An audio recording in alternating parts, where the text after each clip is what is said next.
Star Silva நேயர்களுக்கு வணக்கம். இன்றைக்கி வந்துட்டு நம்ம விவசாயி குமரேசன் மாமா அவர்களை பார்க்க வந்திருக்கோம். இன்றைக்கி அவர்கிட்ட அதை கேட்டு தெரிஞ்சுக்கலாம். வணக்கம் மாமா. வணக்கம் மச்சான். நேர்கள் அனைவருக்கும் வணக்கம். ஏற்கனவே நம்ம விவசாய பெருமக்களுக்கு கிராசிங் பருத்தியை பற்றி சொல்லியிருந்தேன் ஒரு நாள். ஆமாம், நம்ம விவசாயத்தை பற்றி தான் நிறையா வீடியோ போட்டிருந்தோம். பற்றி பேசியிருந்தோம். பருத்தி வீரிய ஊற்றாத பருத்தி பற்றி சொல்லியிருந்தோம் இல்லையா? ஆமாம், அதே பருத்தி இப்போ கிராசிங் முடிஞ்சு ஒரு காய். ஆமாம், காய் நல்லா பெரிய பெரிய காயாக இருக்குங்கம்மா. இதெல்லாம் பிஞ்சு இப்போ ஒரு ஸ்டேஜ் வந்துருக்குது. அடியில் வந்துட்டு வெடித்தது எடுத்துருக்கீங்க. ஆமாம் ஆமாம், அது கிராசிங் முடிஞ்சிருச்சு. இப்போ விவசாயத்தில் வந்து கொஞ்சம் விவசாய பெருமக்கள் என்ன சொல்கிறோன்னா, விவசாயத்தை பொறுத்த வரைக்கும் நம்ம ஒரு திட்டமிட்டு பயிர் செஞ்சால் தான் நம்ம லாபம் எடுக்க முடியும். ஏன்னா விவசாயம் வந்து முன்ன மாதிரிலாம் இல்லை, இருக்க பின்தங்கி தான் போயிட்டுருக்குது. அதனால் நாம் அதை மேலே கொஞ்சம் விவசாயத்தில் லாபம் அடையணும்னா, இது பருத்தி செடி இருக்குது பாருங்கள். இப்போ இதுலேயே வந்து ஒரு ஊடுருவு பயிராக பண்ணிக்கிறேன். இப்போ இது ஊனி பாகல் பண்ணிக்கிறேன். இந்த இதிலே பாவச்செடி பிஞ்சு வச்சுக்கிச்சு. பிஞ்சு இது வந்துட்டு நாட்டு பாவக்காய்ங்களா இல்லை? இல்லை, ஹைப்ரிடு தான். ஹைப்ரிடு.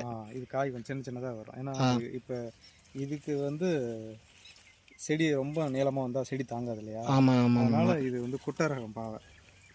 சரிங்கம்மா. இந்த மறுபடியும் இன்னும் ஒரு 10 நாள் இந்த பஞ்செலாம் எடுத்த உடனே இந்த செடி அந்த செடி இழுத்து கட்டிடுவோம். ஓ, இது ரெண்டையும் அப்படி கட்டி அதில் பாவக்காய் கொடியை அப்படியே படர விட்டுருவீங்க. இழுத்து கட்டிட்டா மறுபடியும் உள்ளேருந்து காய் அறுக்க சௌரியமாக இருக்கும். இந்த பக்கம் இருந்தோம், இந்த பக்கம் இருந்தோம். சரிங்கம்மா. அதனால் ஏதாவது எனக்கு தெரிஞ்சது நான் செஞ்சிட்ருக்கேன். நல்லா தான் இருக்குது. ஓகே, பரவாயில்லைங்கம்மா. இந்த மாதிரி வந்து ஒரு குறுகிய பயிர் தான். இந்த மாதிரி இதில் நீங்கள் காய் வந்துடும். இப்போ நீங்கள் வந்து விவசாயிங்களுக்கு இதில் வந்து என்ன சொல்ல வரீங்கம்மா? இப்போ விவசாய பெருமக்களுக்கு நான் என்ன சொல்கிறேன்னா, பருத்தி பண்ணுற இப்போ கிராசிங் முடிஞ்ச உடனே நான் என்ன சொல்கிறேன்னா, பஞ்சு எடுக்க ஆரம்பித்த உடனே வெடிக்க ஆரம்பித்த உடனே ஊனிடணும். பாகல் அதை ஊனிட்டோமா, இல்லை பீக்கல் கூட செடி உயரமாக இருந்தால், இது வந்து மற்ற மாதிரி அதனால பாக செடி ஒன்றிக்கிறேன்.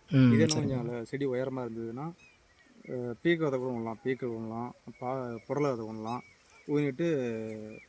இது ஒரு ஊடுருவு பயிரா. ஏன்னா பஞ்சு இது முடிச்ச உடனே இது நம்ம மார்க்கெட்டு போகும். இதில் வந்து தனியாக குச்சி கட்ட தேவையில்லைன்னு சொல்லுவீங்க. இந்த பல செலவுல மிச்சம். உடனே இந்த காய் பஞ்சு எடுத்து முடிச்ச உடனே நம்ம மார்க்கெட்டு கிளம்பிடலாம் மிச்சம். சரி, அதான் பருத்தி முடிஞ்ச உடனே நம்மளுக்கு அடுத்த வருமானம் ரெடி பண்ணுறீங்க. உடனே வந்துடுதில்ல. சரிங்கம்மா.